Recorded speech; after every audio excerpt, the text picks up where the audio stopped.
You are listening to the second part of our summer special, Couples Retreat. This Romancing the Dungeon two-part summer special features special guests, John from 5e Trash and Nate from Dyson Desire. And they did so and appeared so of their own free will and volition, and it had nothing to do with all that blackmail.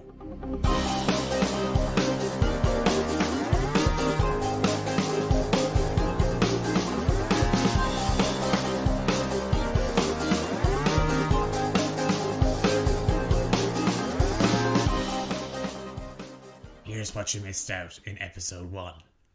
Mal, I've won this competition. I think it'd be a good time. Spending some time with you would just be a delight. It is my absolute honor to welcome you to Wintercame. Babsy, it will be fine. We're going to have a great time with it. Fine, but can we at least avoid those two? The first round of speed dating begins. Those little cherub babies are now cloistering around Tiffany. You're all abruptly woken as the windows to the balcony open. Return the ring, for I liked it and put said ring on it, but it was never love. Apparently, at last year's festival, a local lord died of heartache. Over the top of the trees, 4 vicious-looking winged babies are fixed on the 6 of you. 19. I also got a 19. I got 6. So Barbara, you're up first. Okay, so I want to put myself in front of Maisie first and foremost. And then I'll just sort of hold my axe and I'll hold my action unless they actually do something. Hank. So how high are they at the moment? They're about 15 feet off the ground. I guess I'm going to. I'm also going to hold it because they haven't yet, other than looking attacking. I'm sort of don't really want to aggravate just yet. I'll rage just in case. Okay, how does Hank rage?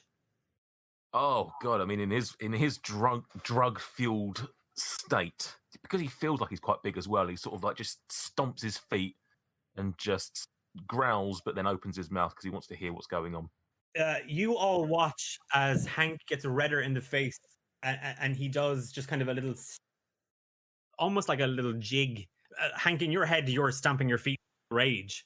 To everybody else, you're doing Lord of the Dance. But you're just heaving, and like your body kind of tenses and your muscles grow larger. Mal. I'm going to take my light hammer and throw it at one of these snarling little flying babies. So that'll be a 14 to hit. Yep, that'll hit. That'll be 4 bludgeoning damage. Grabbing the hammer by the handle and just over your shoulder, you lean back and you just chuck it. It whizzes through the air and it clocks one of the cherub babies right on the noggin, and he lets out kind of a wah, like a whaley kind of hiss noise as you hit him right on the head. And he loses his hover. That guy is just like he takes aim with his arrow or his bow and arrow, and he fires a shot at you, Malamar. 21 to hit. Barely. No, that very much hits. Take 2 piercing damage. Give me a wisdom saving throw. That's a 10. And just for the record, John, you made these, so this is again your fault. You okay. Take 7 radiant damage as when the bow hits you, there is just a little pop of light that twinkles and sparkles, and then you feel yourself just completely drawn to Maisie. What? I will, I think, use whatever movement I have to be like right up next to Maisie, potentially like almost towering over her in my Goliathian stance, but just like standing like as close as uncomfortably possible. Hank and Barbara, you both of you had your actions prepared, and I kind of skipped over that. How do you want to react? I'll let you let the first guy have his pop shot, but you guys can now react to the 4 of them if you wish. That's my bad. I'm gonna sit my axe down, and I'm going to pull out my javelin. I don't know. I'm not going to attack, but I'm just going to sort of wave it at them and be like, just go away. Leave us alone. Okay. Hank. So if there was no attack on that one that hit Mal, I'm going to shoot a crossbow. I'm going to shoot my crossbow at that creature. I wouldn't have thought so. 11. It does not, I'm afraid. With an arrow kind of drawn, fire, but it just whizzes right into the trees, and you just hear like a, oh my god, I actually thought you people could have been competent for like 2 seconds. And then Tiffany just kind of ducks behind the four of you. Chase is just kind of standing there like a quivering wreck. 2 of the other cherubites fire their arrows and miss, and you just hear the water splash as the arrows strike it. Hank, 22 to hit. Yes. And take 4 piercing damage. Awesome. So my wisdom saving throw is 15. The arrow strikes you, and there's that pop of light, but you're so high from the tea, you don't really take notice of it. As in, you didn't taste it with your ears, so it doesn't matter. Maisie. Okay, I'm going to use Guiding Bolt. I can use it once per day, just as a free use without taking a spell slot. Okay. And I'm going to target one of these cherubites. Okay. So that's 19 to Yeah. hit with 15 damage. Maisie, you just kind of, you step forward, a hand or a wing kind of gestured upwards. Light just kind of bends and shapes and cracks around the edges of your feathers. And then it just sparks and flies straight towards the cherubite, whose eyes just open bright and wide as it hits. It's like it's drawn to the light. And there's just a sound of twinkling harps as the cherubite just kind of shakes its head and looks completely and totally unfazed. What? Bonus action? Oh, dang it. I was going to do something for my bonus action, but now it's not good. If that didn't affect it, there's no point.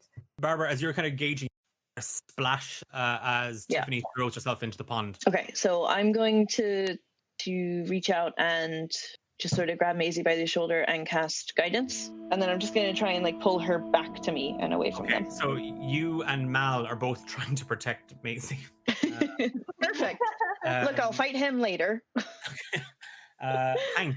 So I'm going to fire another arrow at, I guess, the same one that attacked him. As well, just keep targeting the same creature. And that is slightly better. 13. Yep, that'll hit. Damage is 8 piercing. This time round, half expecting there to be kind of a flash of light, and the cherubite just kind of looks at it as the arrow whizzes up, and it just sticks him right into the chest. And he's just looking at it, and the other 3 cherubites look at it in confusion, and he just starts wailing. He just, like a baby, he just starts crying. The other 3 kind of laugh. Mel? I'm going to squeeze Maisie's hand and say, "Oh, Ella, just give me 1 minute. I'll be right back here." And pull out with my warhammer, run up and try to like smack one of them out of the air. I think maybe the same one that Hank just hit. That'll be a 23. Yeah, that does. You're about to smash this little winged baby cupid thing. That'll be 10 bludgeoning damage. Pushing Maisie a little bit closer, Barbara just kind of shielding her, and you use your frame to cover her. You all watch as Mal just rushes towards the gaggle of these cherubites, swings his warhammer, and as soon as it just clobbers the cherubite, there's just a pop and a sparkle and a twinkle as light and glitter explodes around you all. And you just hear, "Stop! What are y'all doing to the little cherubite babies? Stop!" Listoon comes running up the steps, kind of half out of breath. They attacked us. That's not possible. And he's waving staff. I just point at the shoulder sticking, or the arrow sticking out of Hank. Clearly they were trying to make him fall, and he's now waving the staff, and the pulsing kind of light from it that the cherubites are drawn to, the other 3 that remain, and they kind of flitter down to him. They must have got confused and thought he was a boar. Come on, you little precious little darling babies, come on. And he's wrangling them with the staff and moving it. Head over to the Fortnite Inn or the gift shop and get a complimentary t-shirt on the Master of Ceremony. T-shirt. I want to not be attacked while on my holidays in your tiny little town. We'll get you a drink. D- Chase, would you be a such a good man and bring our guests back and let them, freshen up? I apologize. The little cherubites are purely decorational. They don't know what they're doing, and he's kind of moving slowly back down the steps. I think someone should get Kill him, I people. don't- They Um, didn't kill anybody. Sorry, what was that? I will see you all at the Spring Fling Cotillion, and I haven't been able to find that delightful red-haired man and his charming half-elf wife. I reckon they'll be there later. Yeah. So if you just mosey on back to the tavern. Wait, hold on there. One of those little babies there struck me with the little needle arrow or what have you. I'm feeling a little woozy. Is there anything I should be worried about here? Oh no, that's just a little charm. That's. Oh, he's looking at the wound. Oh God! I thought the arrows were purely decorational. I reckon Miss Periwinkle will be able to suture you right up. And as for the after effect, well, what's a little charm spell between friends? Am I right? Okay, but my lady Maisie and I are a little concerned that this might be dangerous. Where Not did at all. You and your new lady friend there are pitching to be the first successful match of the weekend, if I do say so myself. Maisie? Sorry, sweetheart. Hold on. I'm handling this. Don't you worry. Sorry. I didn't. Maisie, give I me didn't say anything. Maisie, give me a wisdom saving throw. Gosh, Good for you, Mel. 17. You are shot with an arrow. Oh my god! Take 4 damage as you are shot through it sticks you into your right shoulder. There's a pop of light, but nothing happens. You've been microdosing for years. You are practically immune. You feel a little bit lightheaded. And I let out a little yeep when I get shot with the arrow. Barbara, give me a wisdom saving throw. Oh my god. 6. Can I wheel around and see where that's coming from? Yeah, the cherubites are firing arrows from where the mayor is. Take 11 damage as an arrow strikes you kind of right into the chest, and then it pops and explodes in fractals of light and pink and soft red glitter, and you can just smell roses. And where the arrow was, as you look up, your eyes just land on Hank Headsplitter, who is swinging a crossbow over his head while kind of shouting at the master of ceremonies for answers. You want to be by his side, and you just want to hold his hand and be his friend. I walk straight over to him and I just grab his hand and lean against him a little. You slip when you first grab him. You actually slip a little bit. He is a moist little man. Oh, one more day, Vernon, one more day. Just as he shuffles off, there's just kind of a second, oh, okay, it's definitely not in there. Oh, you're all still alive. Well, that's great. I'll see you all at the dance or whatever the hell this crap hole town is still trying to do with itself. And she starts to kind of fix her face a little bit, and she kind of fixed her clothes. And Tiffany emerges from the pond, reeking of stagnant water and dirt, just kind of clinging to her hands and her feet. Oh, I know what you're looking for. Hmm? Yeah, you're looking for that ring, aren't you? No, I'm just going for it. What ring? What are you? What? Oh, well, no, I was by the pond yesterday when we got into town, and I found this beautiful little ring, so I just pocketed it, and I'm gonna give it to my lady here, Maisie. Oh, no surprises.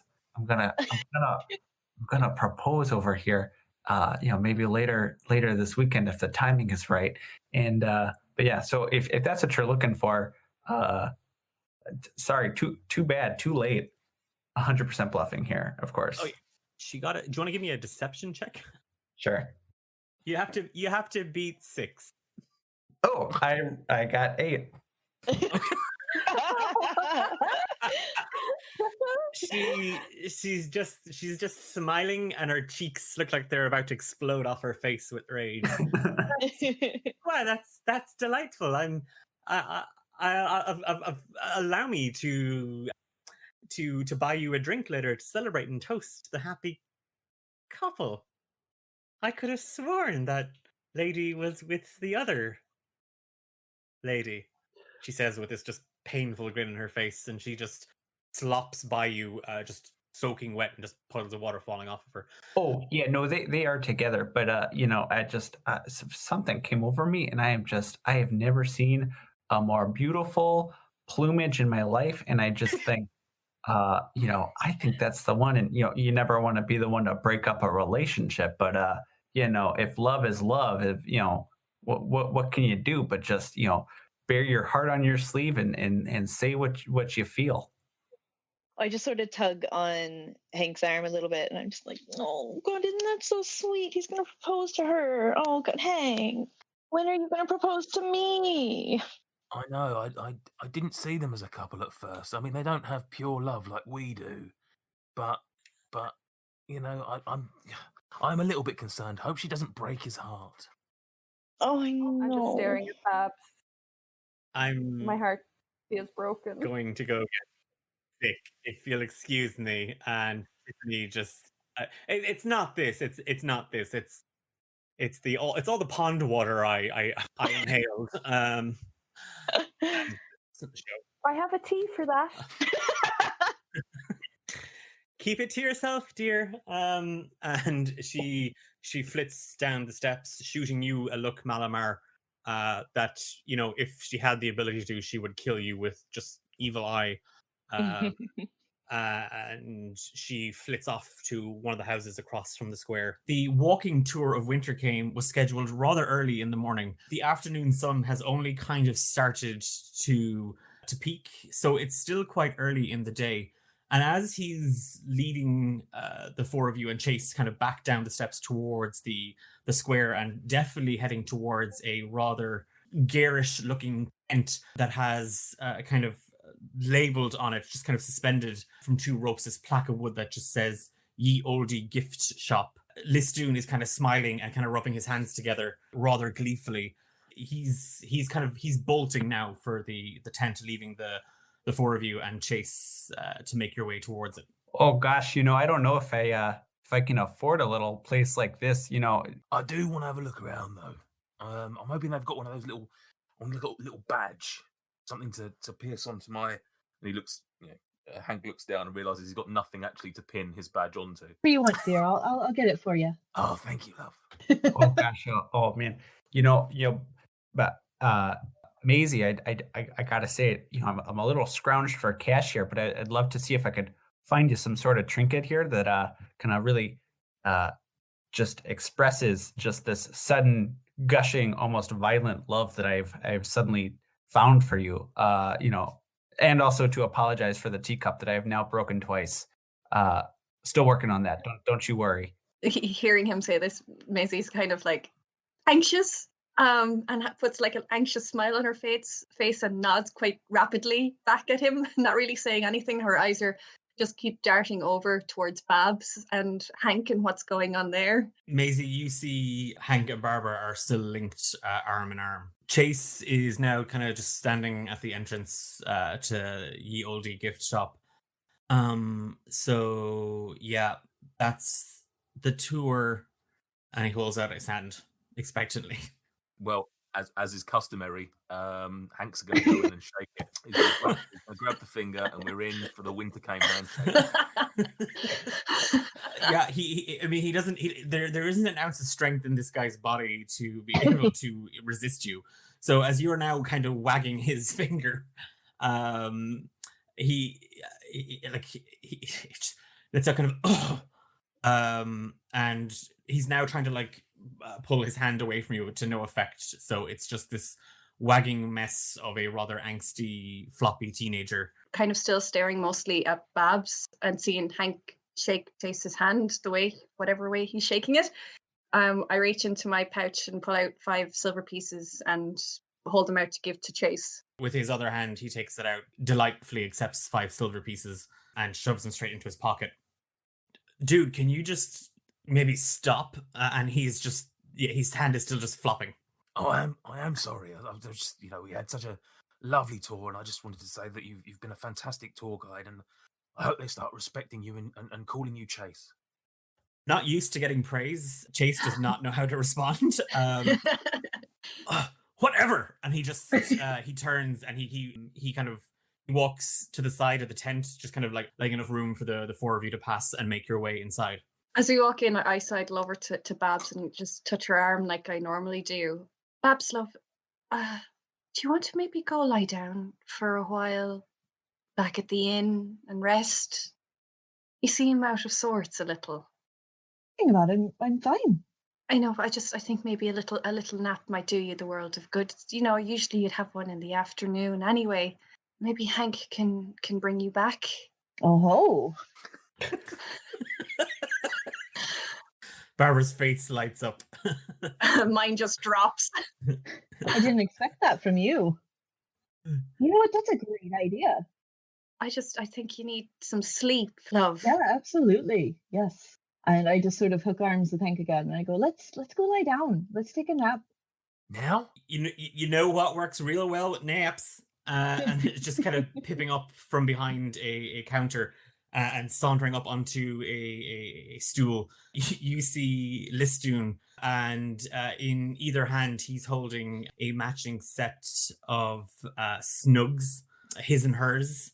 Why not treat your fine folk self to some of our wonderful, wonderful merchandise? Take a knick-knack, take a magnet, take something home, and just to tell your friends about what a wonderful time you had here at Wintercame and our charming little festival. You're right, Hank. I'm sorry I got distracted. You wanted something, didn't you? Yes. Do you have any badges? Do we have any bitches? And he just he's like, do we? He's now kind of frantically checking, and he pulls out kind of a big wooden box and he drops it on the counter and he starts rustling through it. You're in luck, son. We've just got the badge for you. And he's kind of now eyeing Hank. He's eyeing you and Barbara up and down. Well, I reckon the two of you might need this. And he hands you a round badge, silver plated on the back with a little pin, and it reads, "My mommy and daddy made me at Wintercame." Oh my god. We also have this wonderful design in a onesie for babies. Oh my gosh. I did not realize you two were expecting. Congratulations. Oh, We're not yet. I might be a little bit past my prime for that one. Maisie starts to feel a little faint, and she just kind of she grabs onto a counter just to kind of steady herself a little bit. You manage to kind of brace yourself against a rickety wooden shelf that's stacked on it precariously, mind you. You see just dozens of salt and pepper shakers. They're kind of in these little heart shapes that, when they're pulled apart, they make half a heart each. And they sit on a little decorative plate that says, "I found my better half at Wintercame." Pick out the badge you want, and we'll just go back to the inn. What do you say? Well, it wasn't the badge I was looking for, but I guess you can never buy these things too early, can you? So yeah, I'll take one of those just in case. But don't worry. And he turns to Barbara. Don't worry about buying this. Can you just charge it to the room, please? Where's the room?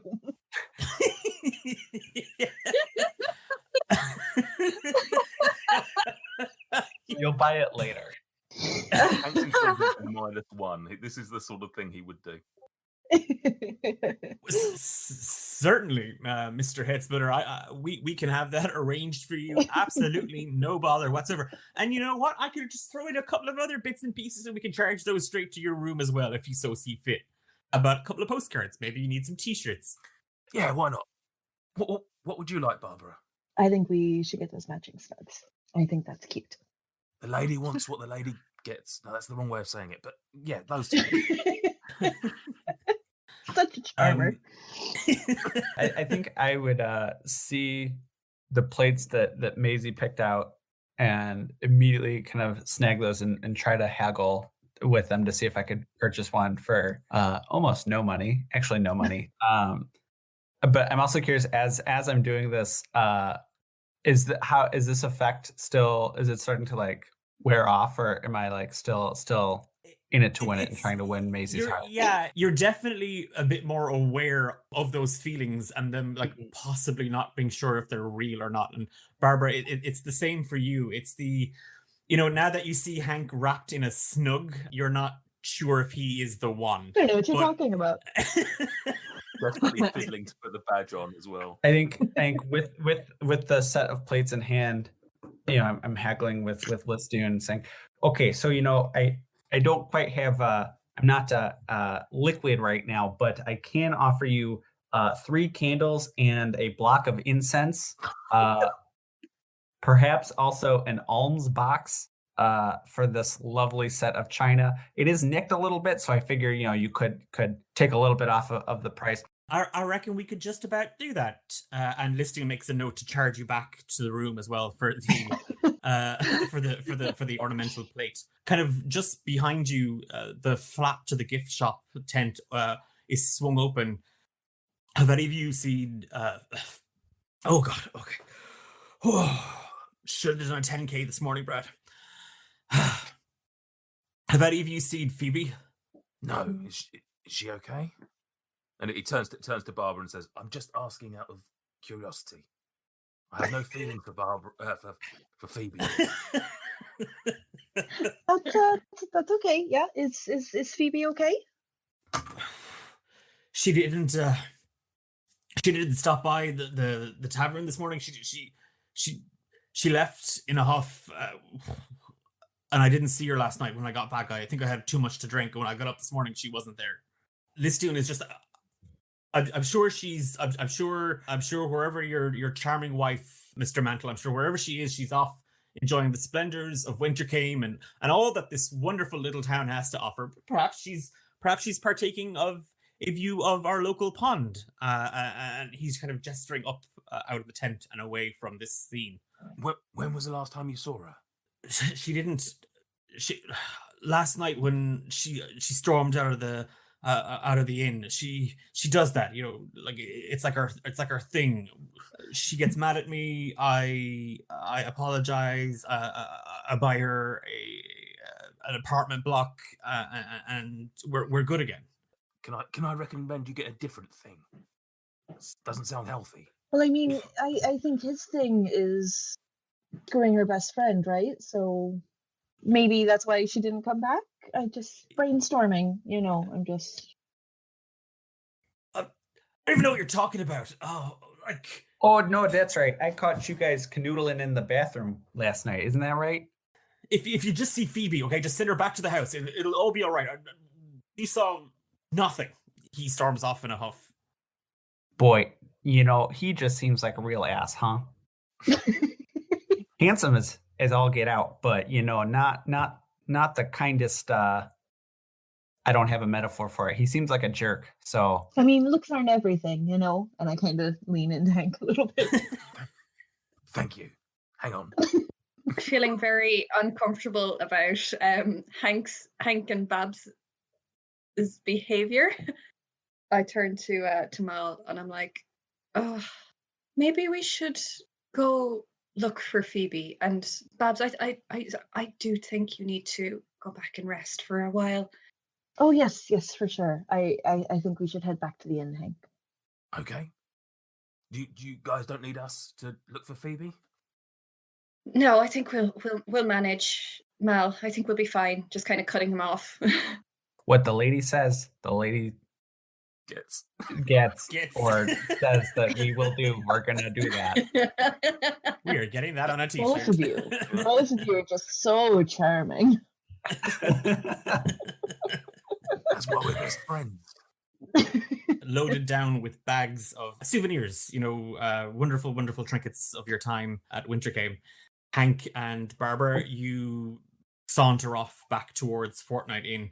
Mal and Maisie, when the two of you kind of step out of the tent kind of following behind Hank and Barbara. The square for Winter came, there's a few kind of stalls. You can see various people kind of milling around, and just next to a small stall selling fruits and vegetables, you see Chase chatting to a human woman and a gray-skinned orc who's about 6'7". And he seems to be getting a bit of a telling off. I would like to make a perception check to see if I can hear any of the conversation. Work away. Savage. I got a 9. It's just it's not so much that you pick up on it, but you can. There's no like aggression in the tone, but you can just kind of tell by the woman that she's like her forehead is a little kind of cross, but you can't make out what they're talking about. Chase kind of just turns and storms off as the woman just throws her hands up in the air, and the orc pulls her into an embrace and just gives her a very tight hug, and then a kiss. Well, gosh, Maisie dear, what did you think that was about? I don't know. Maybe we should go ask Chase what's going on here. There's something very weird going on in this village. Yeah, I think the babies flying and shooting at people kind of started to tip me off that not all of this is hunky-dory. And certainly not when we saw a woman splashing about in a fountain either. She was looking for something weird though, right? I got the sense that she was a little bit off with the looking for the ring and whatnot. So I figured I would try to throw her off the scent. She seems like she's up to something shady. There's a few people around here who seem like they're up to shady business, and I think back to Hank. I think we should maybe track Chase down. He might be able to tell us something. I think he likes us. You know, we've all been very considerate of his actual name, and he gave us the tour, so maybe he might tell us something. I think that's a good idea. Let's go hunt down the little bugger. Okay. Both of you give me a perception check or a survival check, whatever you're strongest at. That's the same for both for me, so I'll just go perception. Okay. Same. Ooh, 19. 16. Maisie and Mal, you both see Chase. Like he stormed away from his parents' fruit and vegetable stall and made his way into the tree line, just sort of northeast of the square. Like he's kind of wandered into the woods a little bit. You can still kind of make him out between the trees here aren't grown together very much. They're still kind of on the edges of the forest, so you can still kind of see him. But as you turn and kind of head in his direction, just sort of slipping into the tent, you just see Tiffany step into the ye old gift shop. You know, I don't know. I think she's just trying to add notches to her bedpost, if you know what I mean. I just feel like she's kind of hopping all over this city. I'm not really that interested in what she's up to. I want to make sure that this Chase fella is doing all right. Yeah, good point. But still kind of sketchy about Tiffany. But we would just try to catch up to him. Yeah, he clearly knows he's being followed. Like whether you're calling out to him or he can just hear your footsteps, he is just blatantly ignoring the both of you until you kind of catch up to him. This part of the woods seems to be a little bit more overgrown and a little bit more dense than you would have first suspected. But there is clearly a path worn into the ground. Oh, what do you two want? Well, it just seems like you're under a little bit of distress there, fella, and we just wanted to make sure you're doing all right. This student just told my parents that like I talked about like the thing that happened, the thing that we're not supposed to talk about. But that's just silly. I don't think you should be getting in trouble for that. Well, it's like the big town secret. Well, it's not so much a secret now, thanks to you there. Whatever. But you know what? You shouldn't be getting tongue lashings from your folks just because Listoon's trying to keep a secret from us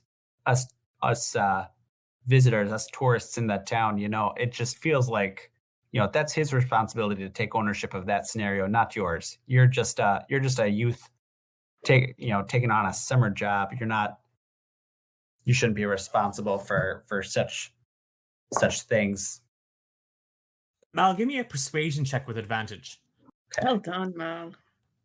So 16 or another 16. Ace just like kicks a clod of dirt at his feet and like kind of just locks eyes with you. He's like, yeah, Like, what is their beef? I mean, like, the whole murder thing would be like a really cool way to attract people to the town. I mean, what's not cool about murder? With his newfound respect for you, Malamar, Chase just kind of still kind of maintaining eye contact. He kind of hunches down a small bit. You want to see something that they don't on the tour? Yeah, right? I- Well, yes.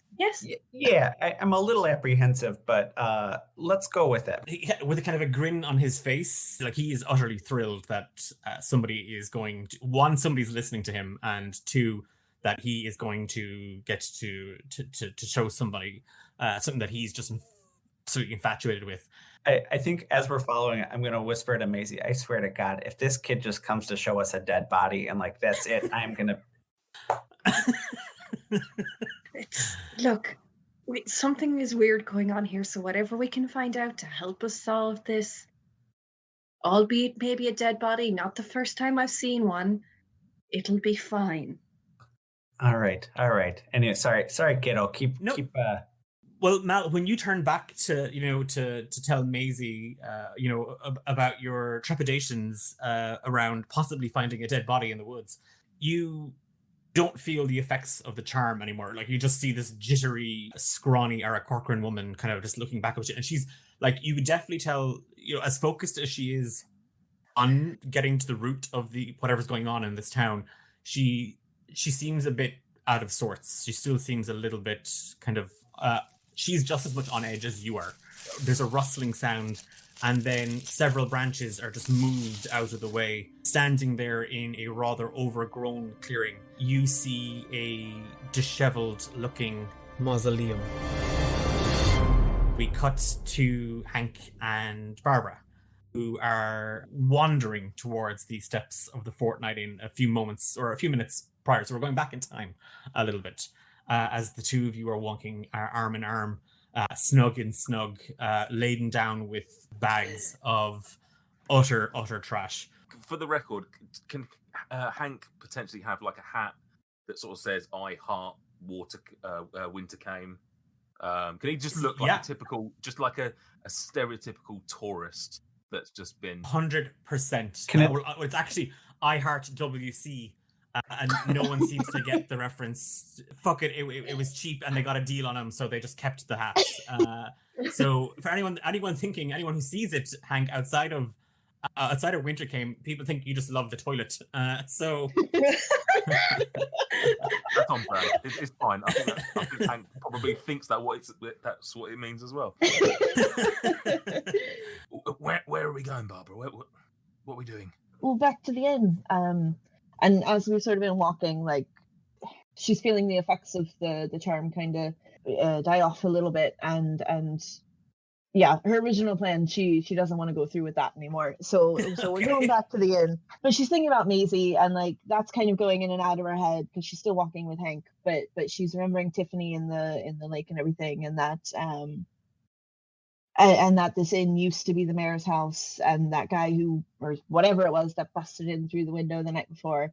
And yeah, so she's leading him back to the inn with the intention to drop everything off. And now she's thinking, we need to figure out what's going on. I'm thinking we should drop off all this stuff and have a bit of a peek around. Is that all right? I absolutely agree. I can keep the hat though, yes. Yeah, you can wear what you're wearing. I just want to put the bags down. That's fine. But you don't need a nap now. And no, we're not gonna nap.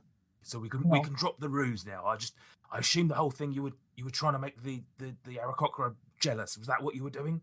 Hearing that, she's thinking of Maisie again, and she does unlink their arms, and she's like, yeah.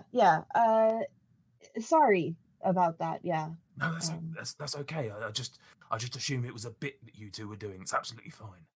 Cutting across your path is Tiffany, who when she sees the both of you, she just gives you a stone cold smile. Is this, so time-wise, would this be before or after she's gone into the gift shop?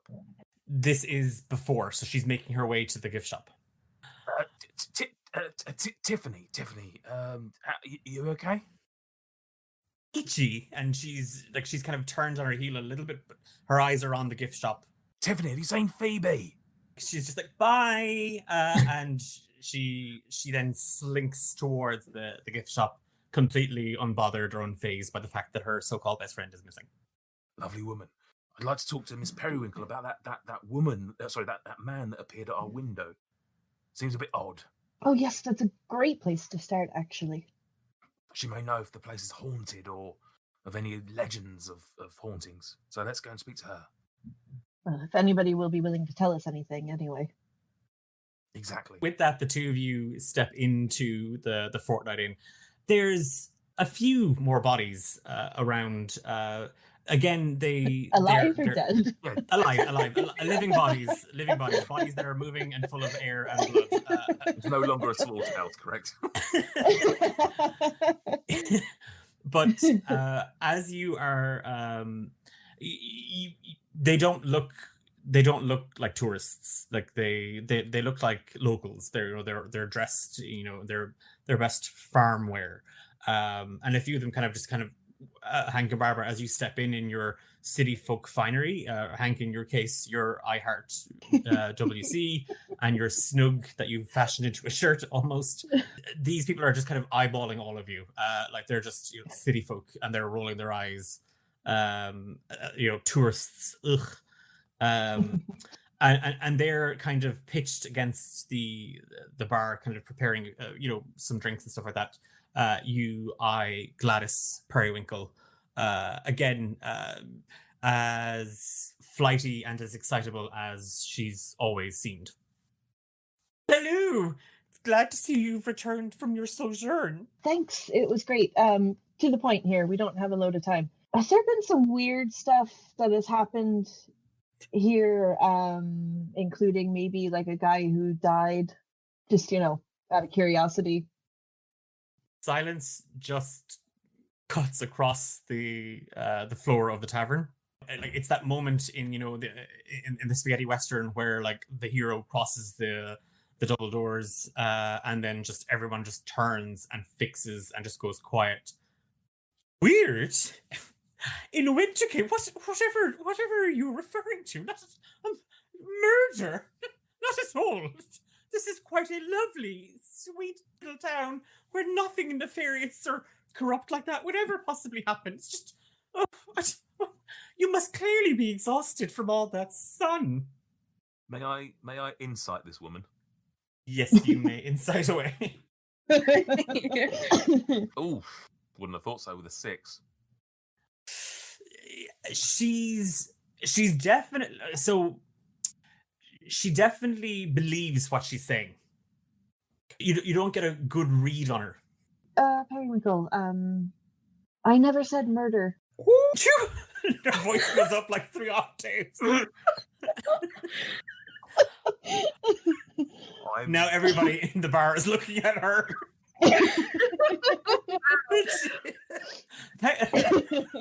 Gladys, for the first time in her life, feels really caught for words and just completely put on the spot with everybody looking at her. She panics and she drops the tray of drinks that she had just prepared and she runs towards the back kitchen. Chase. Ah. You're just gonna sprint after her? Yeah, I mean, I was either gonna chase her or just like fling my axe in her direction. So hot on Gladys's heels, you see her like bolt down as much as an elderly woman can bolt down a hallway. She does make a run for it, and she darts into an open door, and it slams shut. And you just hear kind of a metallic bolt just slide across it. I'm afraid I've left something on the stove, so if there's anything else that you might need, I'll be with you as quickly as soon as I get this ready. Ma'am, we're going to need you to let us in, or I'm going to need to break this door. I can't talk right now, dearie, but later at the dance. Do you prefer answering questions about this murder in a room full of people, or do you want to just let me in and tell me in private? You just, coming from inside the locked room, you just hear a, bring in the sheep, We will go rejoice. She's just she's trying to block you out. All right, can I smash down the door? Sorry, go ahead. You can I was say gonna something say, first. Are you making sandwiches? I'm very good at making sandwiches. Perhaps I could help and we can get this job done quicker, Gladys. Give me a persuasion check with disadvantage, Hank, just because she's now terrified of Barbara. Thought she liked me. Sorry, a persuasion. Good. Disadvantage 11. She's not going to fall for that ruse just yet. She's just humming very, very loudly to herself inside the room. I don't think it worked. I think we may have to break this door down. Can I smash it with my axe? Okay, so you're not even going to try force it with your strength. You're just going to smash it with an axe. Declan, Why have an axe if you're not breaking down doors? Eldritch Blast or it's an axe. That's just what it's going to be. It's one or the other thing. Amber has All of 2 my notes for characters are the characters. Blast it or smash it. Give me an attack roll, so with your great axe. As Barbara pulls out the axe, Hank looks impressed, remembering his conversation about the axe the night before. So you just got a nat 1. Yeah. Hank looks less impressed. She slips a desk. So two things happen at that exact moment. You draw your great axe. You kind of violently kind of swing it overhead, and all the sweat from Hank that you had soaked up has made your hands that little bit clammier, that little bit temper, and the great axe flies overhead and smashes it goes clear through a wall behind you. I'm just gonna look at Hank and go, "Do you mind?" and point at the door, and then I'm gonna go run off and grab my axe. Yeah, I'm gonna given I've just seen an axe slip out of the hands of someone who isn't the actual person sweating. I think I'll take a cue, and I might just try and sort of put my shoulder through the door. So Hank, give me a strength check, not a strength check, just a straight up strength check. And Barbara, give me a perception check to go find your axe. Barbara with a natural 1. I got a natural 2. I suspect I missed the door or something. Well, surprisingly, whatever she used to bolt the door, it's definitely a lot stronger than you thought it would. And there, just crowning your shoulder, Hank, is just this blotch of purple as your shoulder throbs. I got a 14 to find the axe. With kind of embarrassment flushing your cheeks, you turn and gaze kind of down the hallway behind you. And the hallway ended in a weird little alcove. There was just kind of a table and a vase that are now kind of also smashed in bits, pretty much cleaved in two. As you wander down the hall, you see that the axe went right through it. And on the other side, you see a very, very dusty looking room. And on the floor, your axe. Okay, can I go in and get it? The axe, the hole in the wall is axe-sized. You are not axe-sized. Oh. Hank? I'm not axe-sized.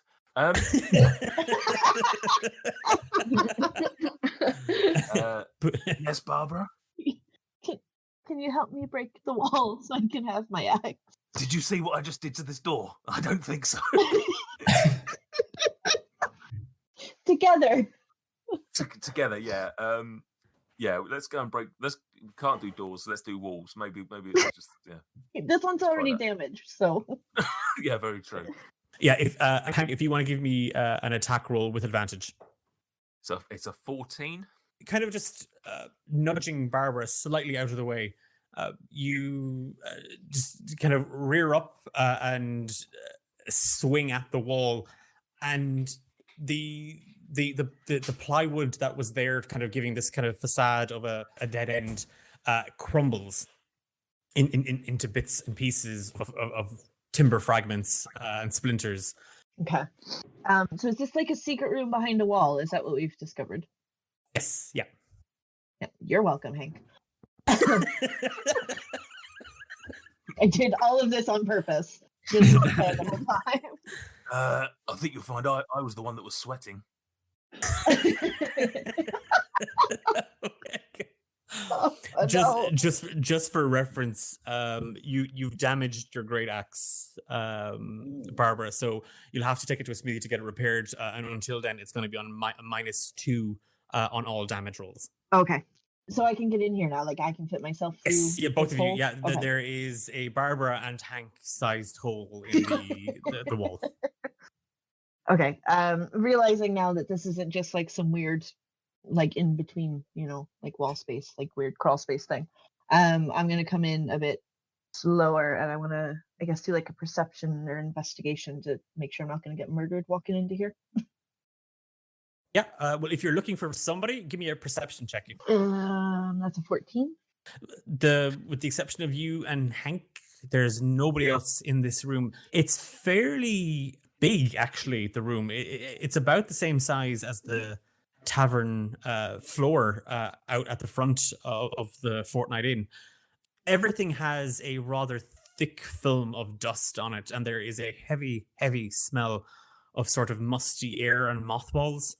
Shall we have a look in these boxes? Yes. Let's look around. I wonder if this is like the mayor's old quarters or something. Yeah, so I'd like to have a look at some of these boxes then, if that's possible. Both of you give me straight up investigation checks. Okay, -1. This should go well. 11. Oh, it's the best. Oh, of course it'd be natural 20. Although it's a -1, so 19 overall, but a natural 20. No, if it's a nat 20, it's a nat 20. Yeah. Okay.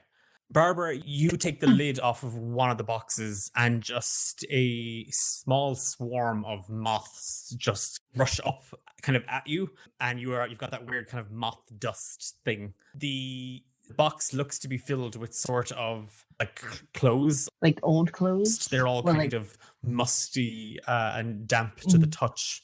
Hank, as you watch Barbara kind of rustle through a box filled with a kind of old soggy clothes, venturing kind of further into the room, just lying against the back wall, covered, kind of half covered, more so in a tarp, you see a kind of faux gold gilded edged frame. It's like a large painting, and they're sort of standing rather astute. You recognize the figure as the ghostly spectre that appeared in your room last night. He appears to be a man of distinguished wealth, and they're kind of at the bottom of the portrait, where the tarp is kind of falling away.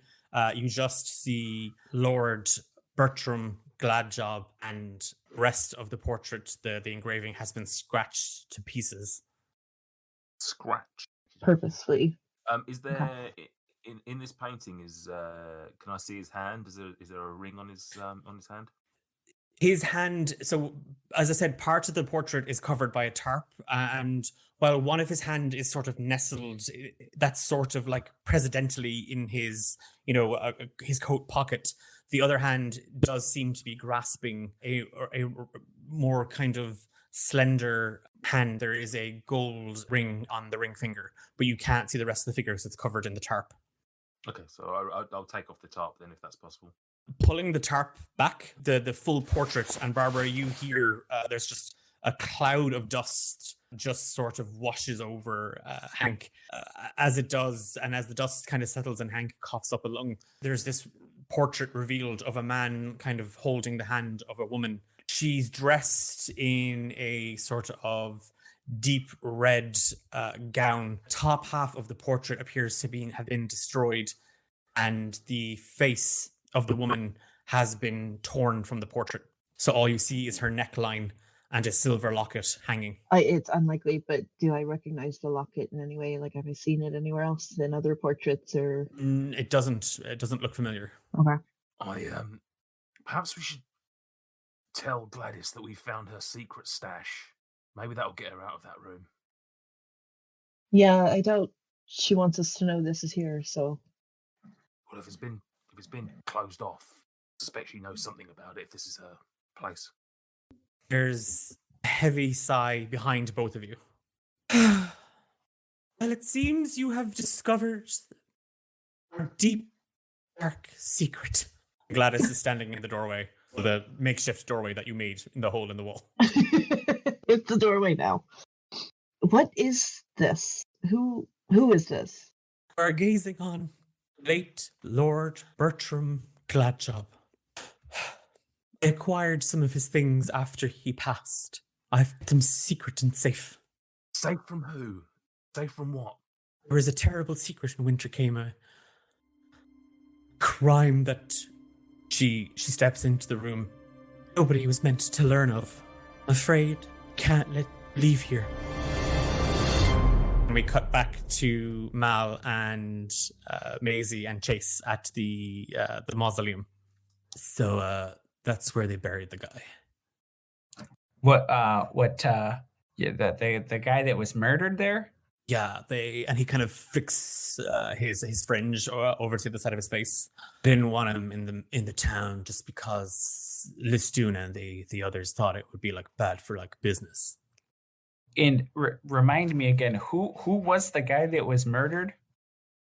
Like the local lord. He owns like the town and like all the buildings and stuff. How did this guy meet his end? Was anyone suspected? Like they just found him like dead in the square, and like there was like nobody suspicious. Apparently he was betrothed to some lady chick, and she absconded, and he died of a broken heart, and Listune and the others felt that was just bad press for the festival. Was any of the others who don't live here, were they here last year? Was Brad or Tiffany or Phoebe, were they in the town last year when this happened? I don't know, like place is full of tourists and stuff. I don't. He shrugs his shoulders. Like, do you want to check out the mausoleum or not? Oh yes. Is it open? Like nobody comes here. Like so. And he from his pocket, he just takes out a small ring of keys. Well, yeah, I mean, lead the way. Trudging across the ground, it's a bit murky. There's a short stairwell leading down into the dark. Mal and Maisie, give me perception checks. Oh, 5. Oh, nat 20. Oh, thank God. Oh, thank God one of us can use our eyes and our ears. Maisie, you are just furious, kind of like you're a little bit sort of taken aback by the fact that you're now venturing deep down into one. Mal, you kind of watch as Chase kind of steps in. Like he's kind of elated that he's showing somebody this. You notice two things. The first is there are scuff marks on the stairs, like they look like drag marks. And secondly, you can kind of hear sounds of like an echoed, slightly muffled conversation. And it seems kind of one-sided because on the other side, it sounds quite like a muffled or gagged crying. Oh. Yeah, I think I would want to push further and try to hear what this muffled conversation is or what this muffled noise is.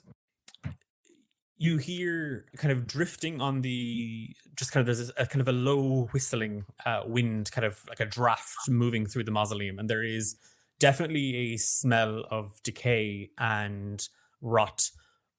And Maisie, you pick up on this as well. There is a very, very faint sort of perfumed smell like lilac and honeydew. As you draw closer to it, you hear just, "Why, my love? Why did you break my heart and leave me?" I'm just...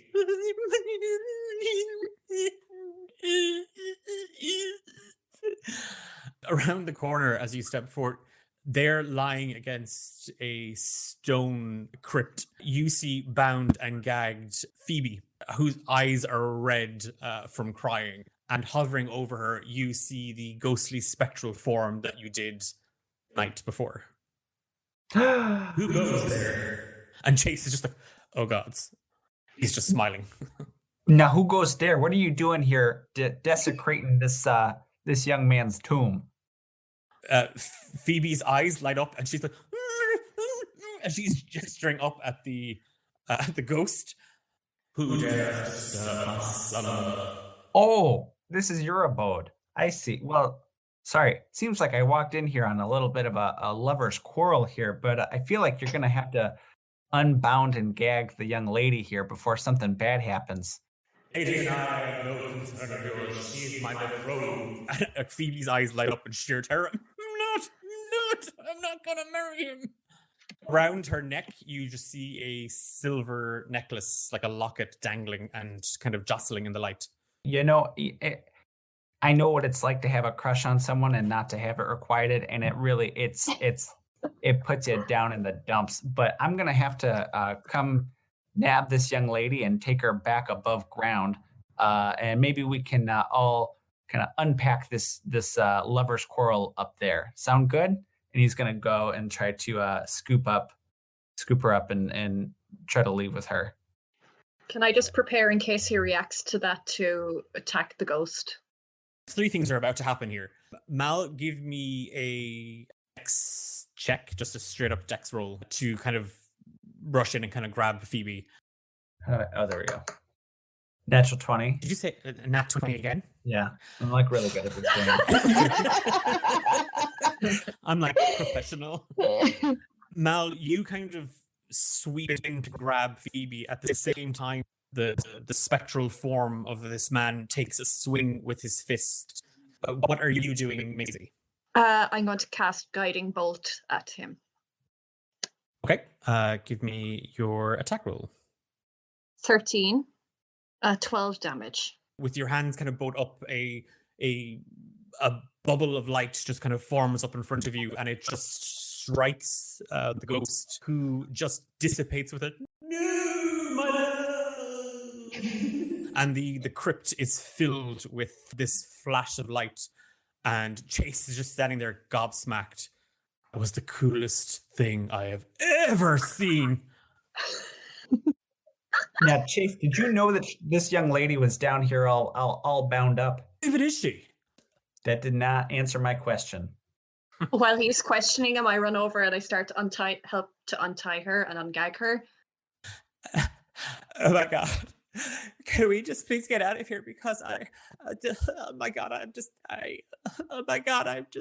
want to have a bath. I just want to go home, and I want to find Brad, and I just want to go to bed. My dear, who put you here? I haven't got like the faintest like clue of like what happened. I stormed out of the tavern last night, and usually like a few minutes later Brad comes running, and he didn't.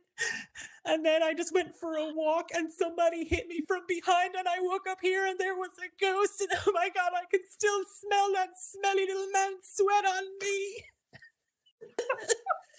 It's just Oh dear. I start stroking her hair to just kind of comfort her.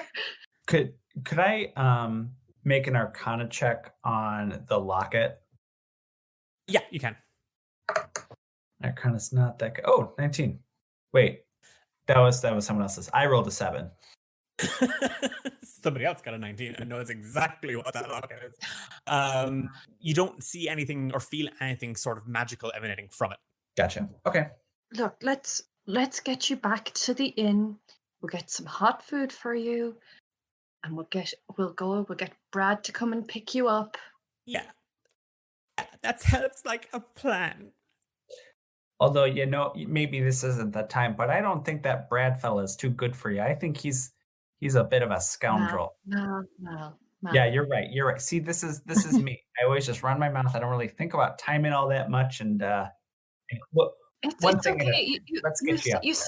You speak your truth. That's beautiful. But right now we have to take care of this young lady. Yeah, fair enough. What about Brad? Nothing. Anyway, we'll unpack it later. Okay. I just want my Brad. And she's kind of on her feet as you're kind of escorting her out of the tomb. Chase the entire time is just like wide-eyed and slack-jawed. Like he's just, this is going in my book. Like, you've no idea. And he's just, wow. Chase, dear, I want to say thank you. Because of you showing us something that town was hiding, you helped rescue this woman. But like in my book, she's probably gonna die. That's fine. That's fiction. That's okay. That's okay. But just you personally right now, you've done something very good. Okay. Whatever. It's just that he's following behind you as you head out. I don't know, Mal, did I say the right thing? I don't know. Oh, I just think he's a really weirdo teenager. I think you said the right thing, but I think he's just kind of a. I have such trouble connecting to the younger generation. I try my best, but I love how you're now debating, like, how you relate to the youth of the day while you're escorting an emotionally unstable young woman. Stop trying to learn these stupid dances. Just have a conversation once in a while. You know what I mean? I know, but it doesn't seem to get through. Chase is flossing as he walks out the door.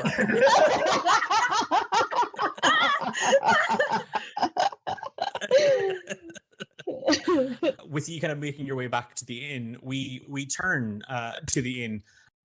What do you mean you can't let us leave the room? Can't exactly let you leave here now that you uncovered part of our deep dark secret. Listoon had the entire townspeople commit to it. We've got to save face. We can't let people uncover the truth. Gladys, respectfully, I don't think you can stop us. I know. She throws her hands up straight in the air.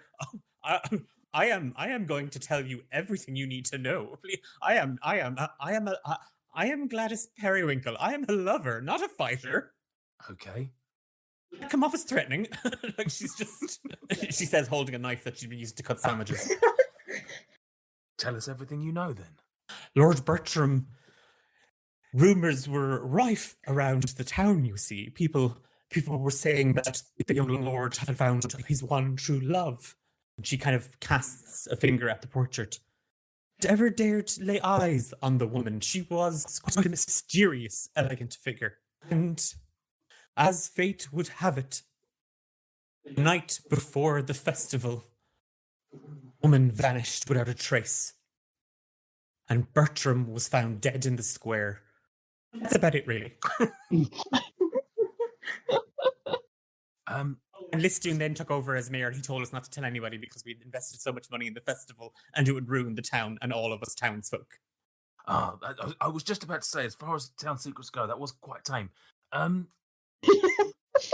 So Listoon covered this whole thing up because he'd profited from it. Well, financially, the town had invested our entire budget into the festival, and the word got out. We had been all ruined, not just Listoon.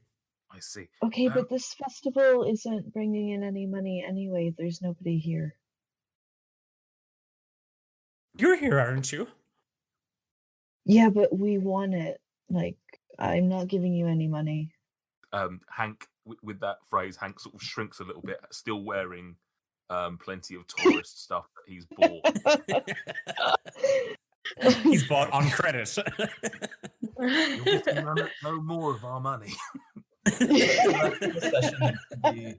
rest of the session needs to be the players explaining the basics of running a business. There's a reason the town is destitute. Like, I am its financial advisor. The festival has to continue. We have the cotillion to this evening, and it just must.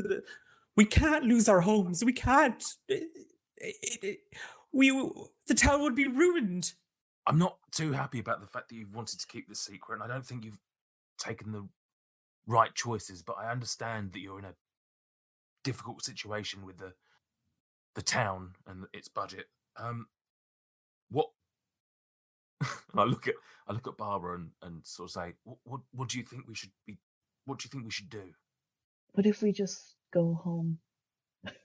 Like, this does sound very much their problem. Like, yeah, no, that's Miss Periwinkle, I don't really care. Like, we came for a vacation, and it's kind of been you guys that have been really creepy and weird about things. Like, a guy died in your small town, and that's not my problem. Sorry, I just thought one very quick question. You say no one saw the woman. What was her name? Her name was Bethany. Hank's going to point to the painting. Was that Bethany in the picture? I believe so, yes. In his final moments, perhaps Lord Gladjob, bereft and his heart torn from him, he defaced the only portrait of her. We were visited by a ghostly spirit last night, and he said, "Return the ring." Does that mean anything? The Gladjob family ring, they own all of the town. Whoever has that ring in their possession, they would own Wintercame, all the lands surrounding it. But the ring has been lost. No one has found it for a year, hence why Listoon has been our acting head of town. When was the last time it was seen? It wasn't on Bertram's body when we found him. And who found him? He was found that morning by some locals. He was soaking wet. It didn't make any sense. There was no wounds. The local healer couldn't discern if there had been any poisoning. It just looked as if the poor man's heart had given out. Where was he found? In the town square where we're holding the dance tonight, which I now realized is quite morbid. And did you search? You say he was wet. His clothes were drenched, but when we searched the pond and the fountain, we found no ring. And he has no relatives, no surviving. He was the last Gladjob, the last of his namesake, the last of his blood. Oh, the town is doomed.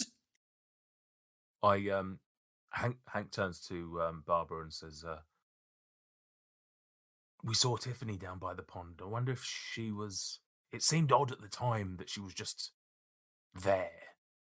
I wonder if she was looking for it. I wonder if she found the ring. Perhaps we should find her and ask her." She said something about the ring, but then Mal said he had it, and she went off in a huff. So I don't think she found it. Okay. I mean, I'd say our best bet is to find the others and let them know. Maisie's very good at these things. She can probably help us. Absolutely. Let's go and find them. You Gladys, Can I just Yep. shove past her?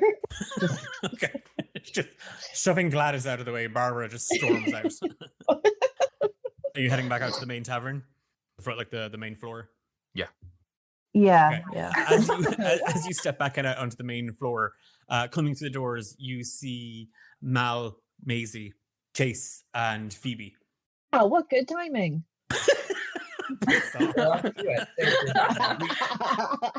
Can we have that moment where we see each other and we both want to explain our expected points, but we're both talking over each other like gibberish, so no one can Oh hear yeah, anything.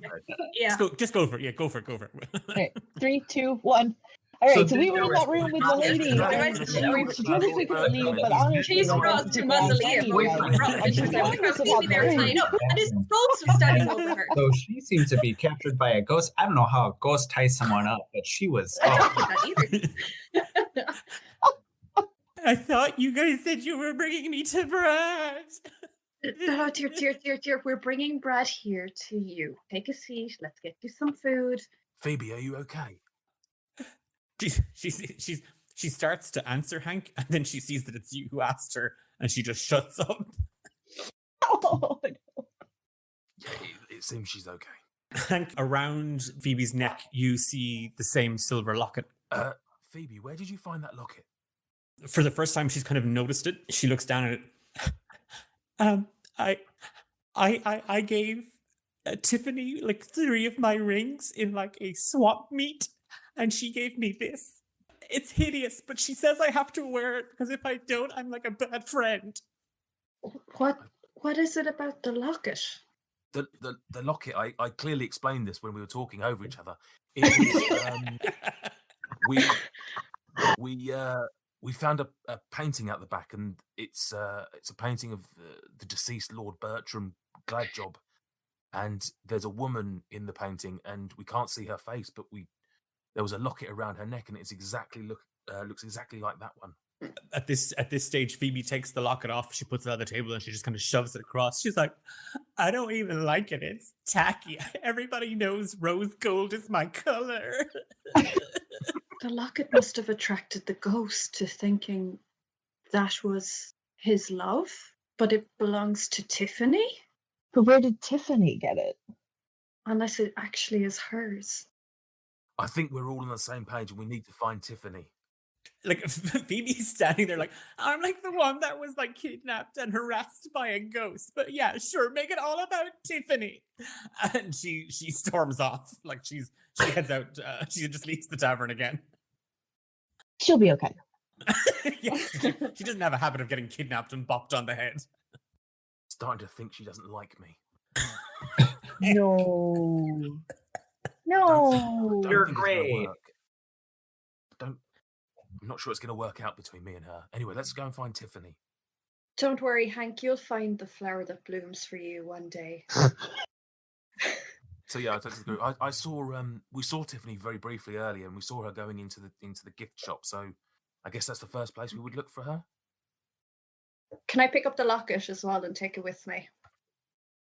You can indeed. So when you pick it up, it is it's a silver locket. It's like it's not in the shape of a heart or anything like that. Like it's a little kind of like a little square box kind of at the end of it. There's a good bit of weight to it, which tells you that it's at least real. You know, this isn't something cheap that's been plated. With the four of you making your way out, you see that it's now sort of like dusk, and the square has been kind of done up with a full length trellis at either side that just kind of engulfs the whole thing, and there's lovely kind of wildflower draped with silk cloths. It looks like your worst prom picture that you could probably kind of conjure in your mind. And there's a small little stage where you see a band of kind of middle-aged men all wearing Eternal Boulder t-shirts and kind of making himself somewhat kind of busy near that center stage. You see Listune Varna. You don't see any sign of Tiffany. Hank's gonna go walking up to Lisdoon then. Lisdoon, have you seen Tiffany around? You mean the elegant, effervescent, sweet nectar that is Miss Stormfinger? Why, yes, I've seen that the young lady.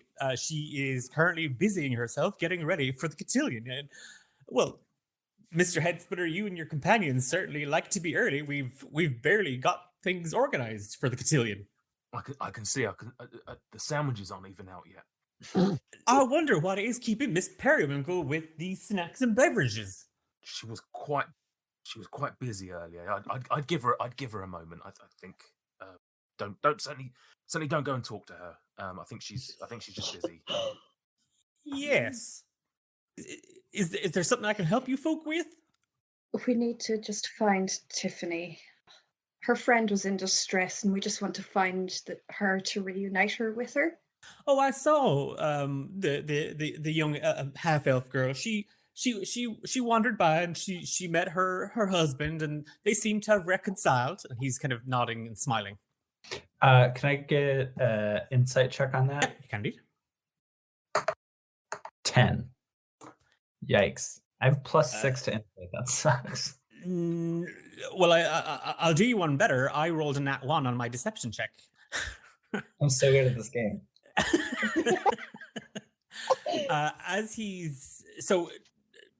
Mal, he's kind of smiling, and it's that fake phony smile he's had on his face since you met him yesterday.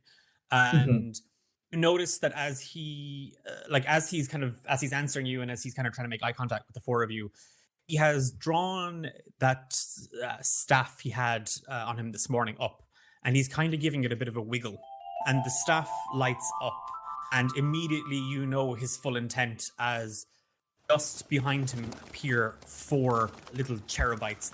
Now, I have things to get ready, so I think all of y'all could maybe do with a little alone time, maybe, perhaps. Wouldn't want you folk going meddling where your noses shouldn't be. Yeah, criminy, not these things again. All of you give me an initiative roll, and Mal, you can do so with an advantage. Okay, first one's an 11. Second one is I'll stick with 11. I got Okay. 13. Okay, anybody higher than 13? Well, 9 for me. Maisie, you are up first, followed by Barbara, then Mal, then Hank, then the Cherubites. so I kind of stretch out my wings and just fly, so I'm floating a little bit above the ground, like only say about 10 feet. Okay. And I want to cast Reduce Flame at one of these little suckers. Okay, yeah, give me an attack roll. 9. No, it will miss. Dang it. So kind of flying a little bit up off the ground, Maisie, you conjure a ball of fire up in front of you. It rushes from the tips of your wings, and the Cherubite just kind of does a back roll midair. Then one of the other little Cherubites just high fives him, and the four of them snicker to each other. Barbara. Maisie, dear, be careful, please. You don't want to get hit by them. I promise. And I cast Shield of Faith on her, and that gives her a +2 to her AC. Bonus action. Rage. Oh, yeah. And how does Barbara rage? She just sort of cracks her knuckles and like leans back and gets ready. Like she's not dramatic about it. She's just ready to fight. Turning to Maisie, who you see has kind of flown up a little bit up into the air, you concentrate as the light hardens around Maisie, and there's like just a kind of a shine off her aura where it's just preventatively. And at that exact same moment, Barbara locks her fingers together, and with a very audible crack, she just goes into full rage mode. Mal. Yeah, I think what I will do is cast Fog Cloud around us four to try to obscure us from any ranged attacks. And are you taking any bonus action? No. Okay. So from Malamar's hands, just this mist just forms and then thickens until a full swirling maelstrom of fog just fills around him and just bursts outwards. Hank. So attack rolls are going to be at disadvantage. Yeah, that's absolutely fine. So in which case, then I'm going to rage, first of all. Then I'm going to step up to where I think, at least, the closest of those is within the fog cloud. And then double hand with my battle axe, I'm going to swing at the Cherubites. A 19 plus 6, so 25 overall. Yeah, Wow. that definitely hits it. And the damage two-handed was 7. You take one step into it, Hank. Yeah, like just one step up in front of you with your axe in both hands. You're holding it at the edge just to get as much of a reach on it as you possibly can, and you use it to just swat the air rather than slice it. And there is a very audible thwack as you hit something mid-air. I also rolled to see if you were going to swat Maisie. You did not. So Maisie, you don't take the 7 damage. There's as you hit one of these Cherubites. Now that I know that it's there, am I still at disadvantage? Yeah, I tell you what. Yeah, just you can roll with advantage on this one, just Okay. because you're aiming for the same thing. So that's a 21 to hit. Yep. So then damage-wise, so I'm going for the same one as well. That is a 9 overall. As you swat and you feel the axe slap into this thing and there's a wailing and a wah, you keep the same motion. It's just full momentum, Hank, with you. As the axe, you move it straight down and you guide this fat little winged cherub baby straight to the hardwood floor that Listoon has ordered in specially. And there is an audible pop as glitter explodes around you and little pink puffs of air, and there is a faint scent of lavender. As this happens, you just hear an audible kind of gasp. What incarnation are you folk doing? Surely you can see the merits to this festival, okay? We're trying to bring people together. We're trying to connect everybody. I rolled for 2 of them so far.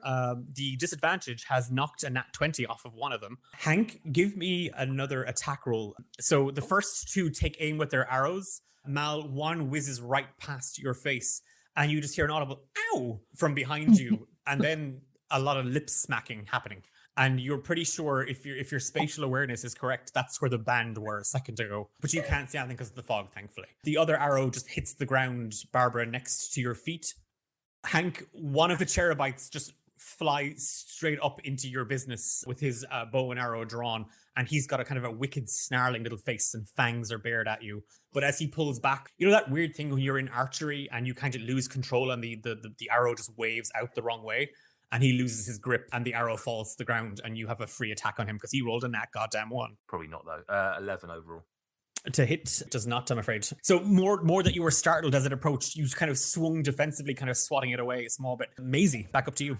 Okay, so because I'm kind of hovering a bit above the others, I want to smack my wings kind of in the direction where the cherubs were before the fog cloud came out, just to kind of clear to see if I can see any of them. Give me a quick strength check. 4. You swat at the fog, but it doesn't clear. Like it's like you feel it move around you, and as quickly as it does, it's replaced by more magical fog.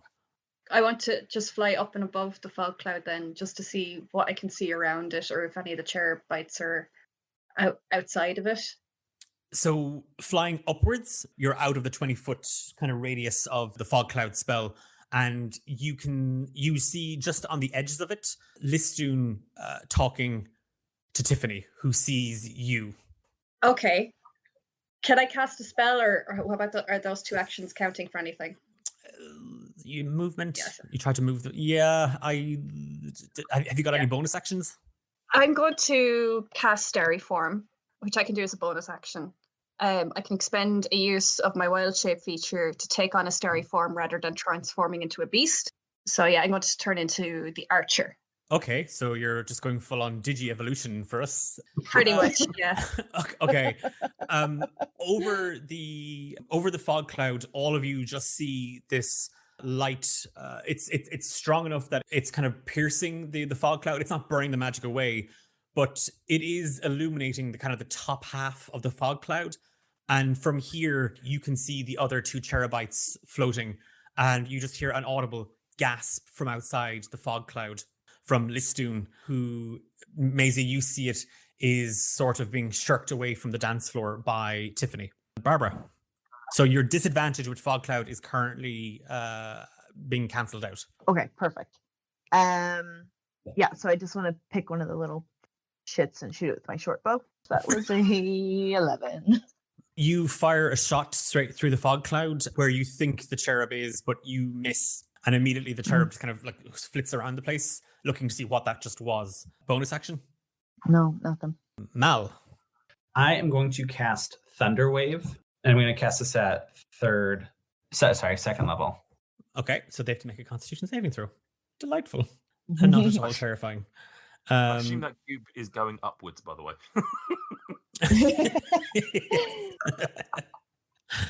And what's your spell save DC? Spell save DC is 14. Okay. I rolled a 13, so roll for damage, please. So they will each take 11 thunder damage. Oh, and then they're pushed 10 feet away from me. If they're right above me, I don't know how that would work though, but it's going to push them out of the fog cloud. Mal, just with your hands up in front of you, you just clap them together. The fog actually rolls like a wave curling in on itself. The fog rolls out as this force of thunderous energy just claps straight towards them, and the 2 cherubites are just slammed with it. And you see them hurtling out of the fog cloud before they disappear from your line of sight. Sorry, I will use my action or my movement to run after Tiffany and what's his name? So you're running towards Listoon. Listoon, yeah. As they're trying to fix it. Okay, so you're gonna just try and dart out of the fog cloud. Yeah. After them. Maisie, from here you see two cherubites just blasted out of the fog cloud. Both of them look a little more worse for wear. There's like they both have tiny little nosebleeds. Their wings look a little bit flustered. At the exact same moment as there was that thunderous boom, just bolting out of the cloud of fog, you see Malamar, who's running in the direction of Listoon. And as he does, you see that Listoon and Tiffany, she wasn't leading him away. She's trying to grapple the staff from him. Hank. Am I right in saying there's one cherubite just by me? There is, yeah, right in front of your face. And you have advantage Right, on this because he's on top of you. So 19 to hit. That's 5 damage. And the second attack, 9 advantage. That doesn't. 9 with advantage. Yeah, with advantage. That were both 9s. Okay. No, I'm afraid. As you, when you're with it right in front of you, you just swing with the axe he tries to fly back, and you catch him a little bit. And where you cut into his arm, just glitter just tumbles out. He full on hisses at you as he retreats into the fog. And as you kind of go to swing out with your axe, kind of back the other direction with the momentum, he has disappeared into the fog. I rolled a 15 and a 16. Both cherubites draw their bows back again, and they release 2 arrows. And Maisie, as you go to kind of deflect or defend yourself, like kind of bring your wings up around you, the arrows hit something kind of midair around you, almost like a shield of faith. And the arrows just break and burst, and the cherubs are kind of giving out to each other, like. And Maisie, you can also just off to the corner of the dance floor. There, you just see Tiffany and Listoon, and they're still going at it strong over the staff.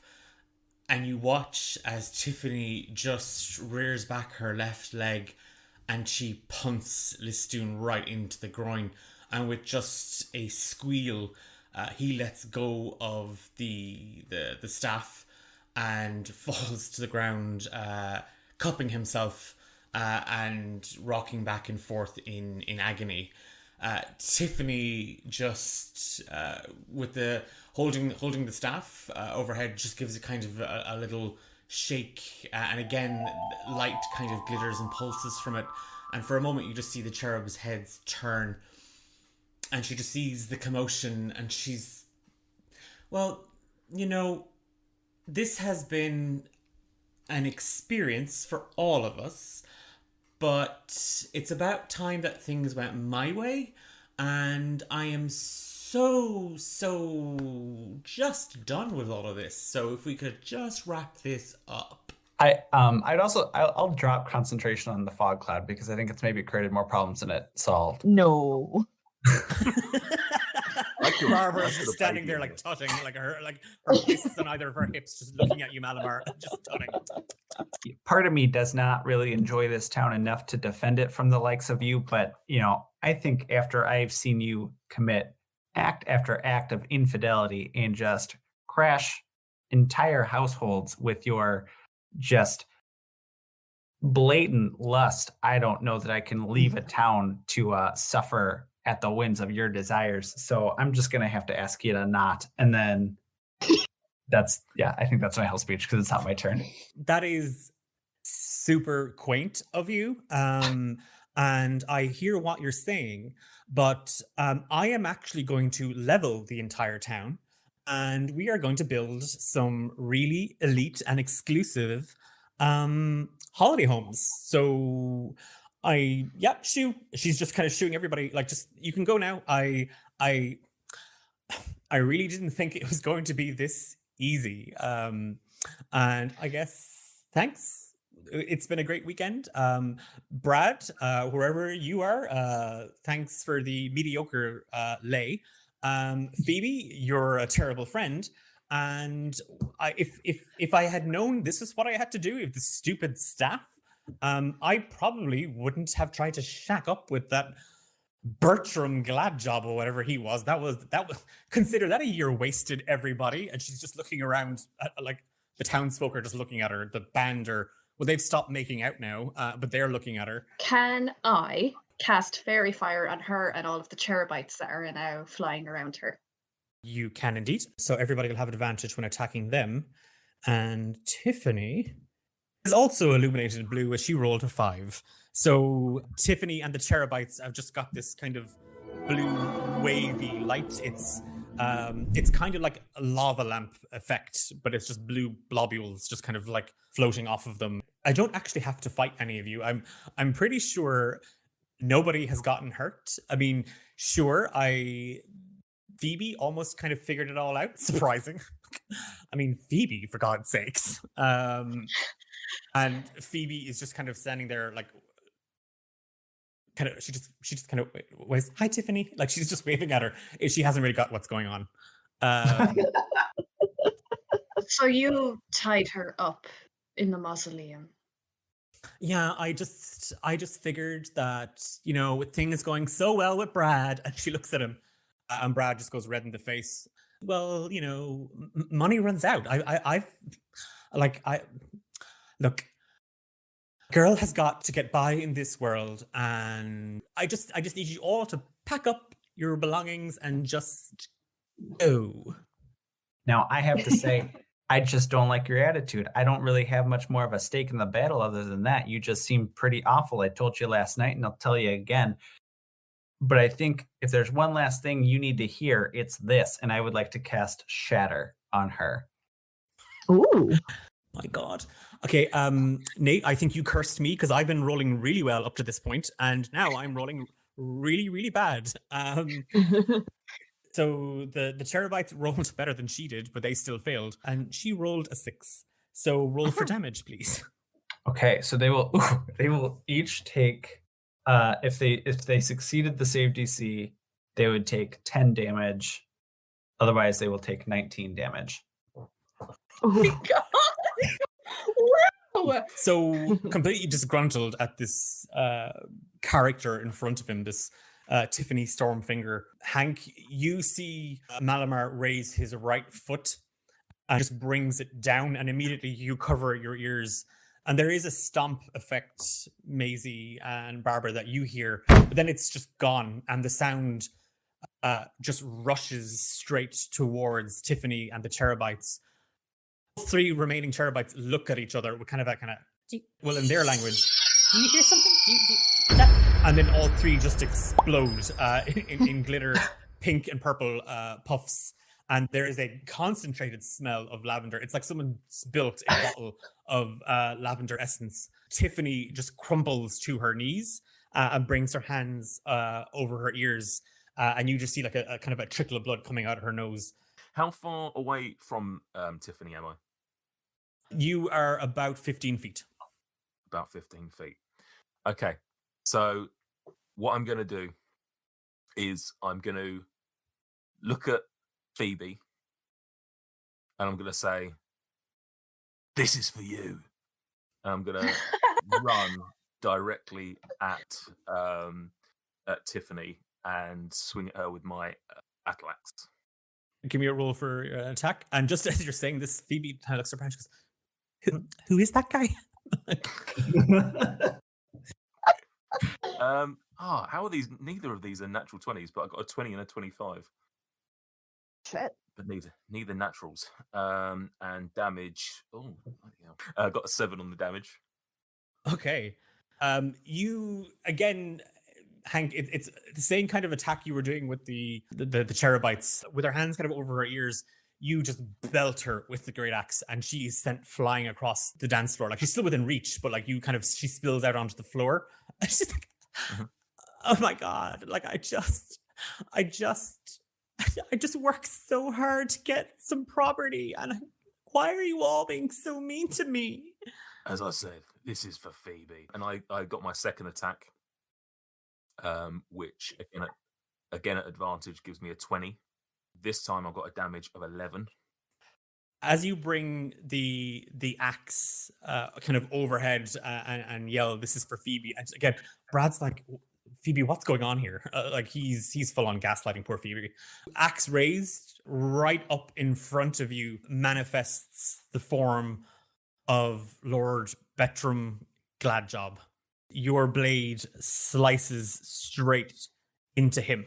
You shall not harm the fair maiden, my betrothed, my beloved. And with your axe still kind of sticking in him, he turns to face Tiffany on the ground, just like, oh my god, no, this is no. I have the staff. The staff says I'm the mayor, and as the mayor, I am leveling the town.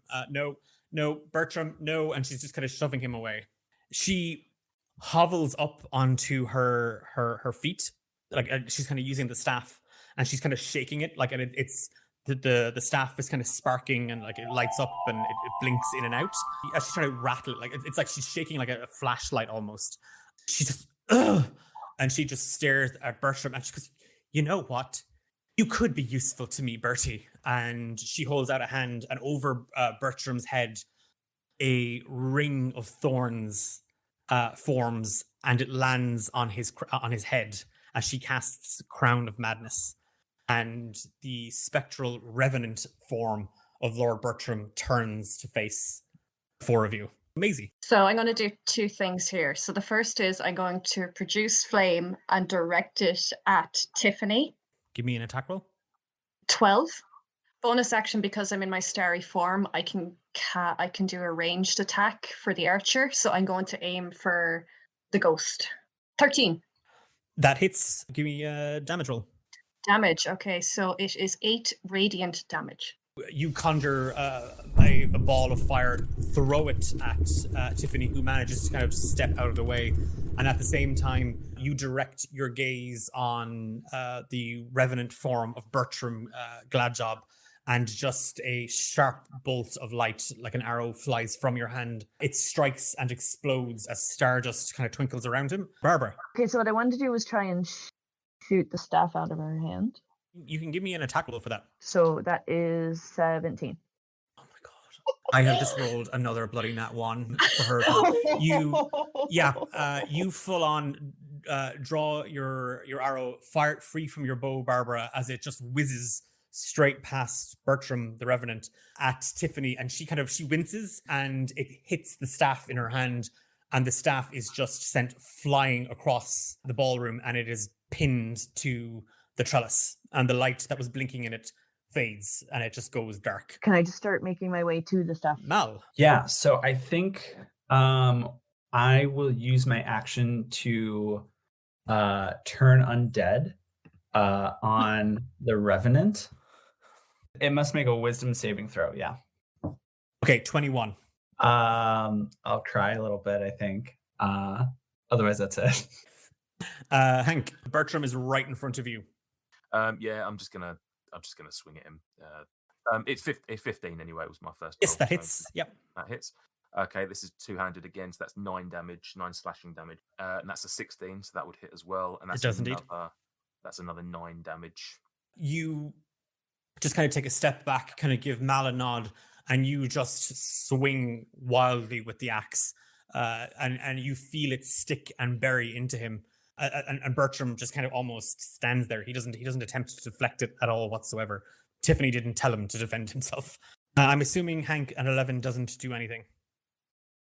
It does not. No. Does a 13 do anything? No. Bertram basically raises both his hands up over his head, and with a brings him straight down. I don't know why he's gone into full stereotype monster mode, but he has. And he just brings both of his fists down on top of you. You manage to deflect him with your axe, so you just kind of bring it up, and the handle bears the brunt. Tiffany, she's just looking around. She goes, "Okay, no, just no." And she turns and she runs as a cloud of mist just erupts around her. And she is now at the other side of the square, making a run for it. Towards the staff, or nope, she's just bolting it. Tiffany is not stupid. Tiffany wants to live. Maisie. This old evil Arcock lady wants to try and grapple her, like fly and just tackle her. What's your movement? What's your movement speed? 50 feet. Barbara, Hank, and Al, you just see this astral form of Maisie just rush straight at Tiffany, and they collide with each other. Give me a strength check. Oh, nat 20. Oh my god. I got 0. I rolled a nat 1 and she's -1. Oh my god. She's gonna die. Oh my god. The impact is so intense, she just dies. I actually have a migraine from these dice. I'm like, they're so pretty.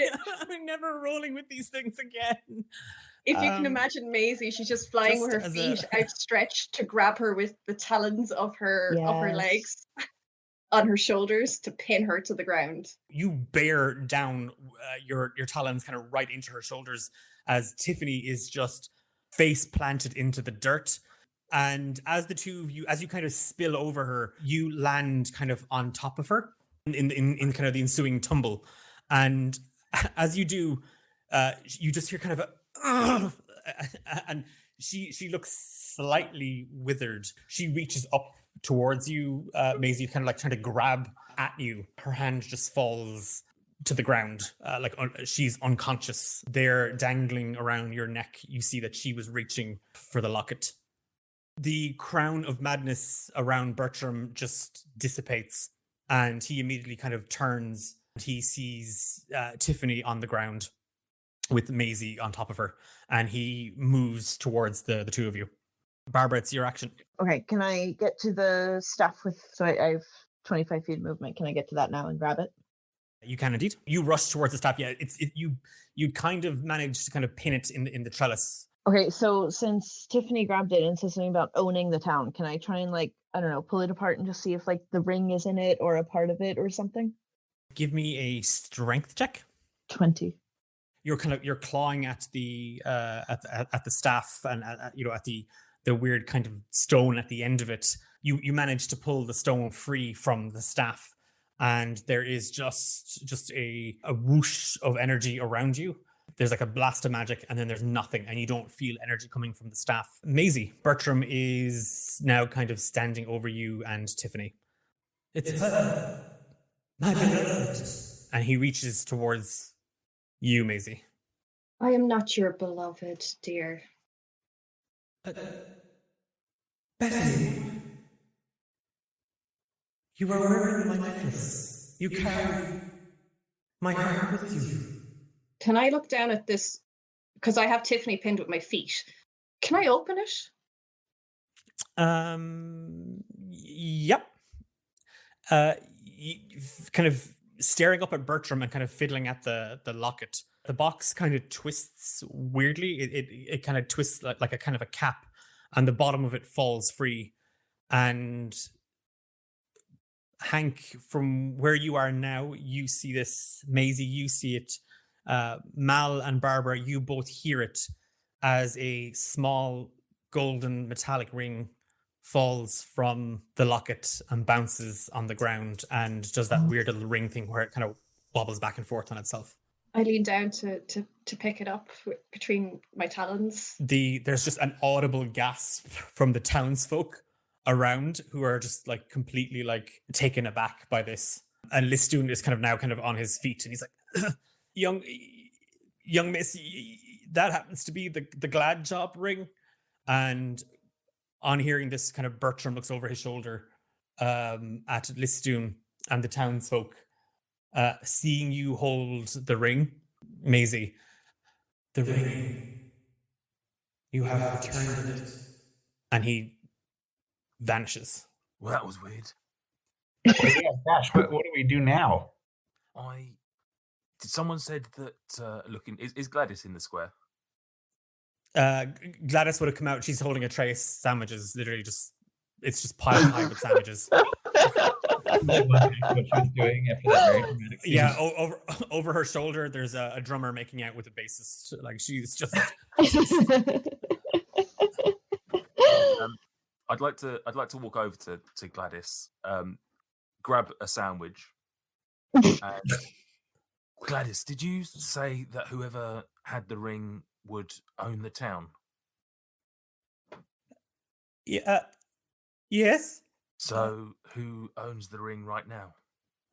and she points a finger at Maisie, and Listoon is like, "Well, now hold on a second. That might have been in days when the glad jobs were around, but as your acting mayor, perhaps I should have a say." And he's moving towards you, Maisie. I clutch the ring in my hand, and I'm like, I don't know if you would have a say very much, considering how much you were hiding from your incoming guests. Now, listen. Whatever deals I had with Miss Stormfinger, look,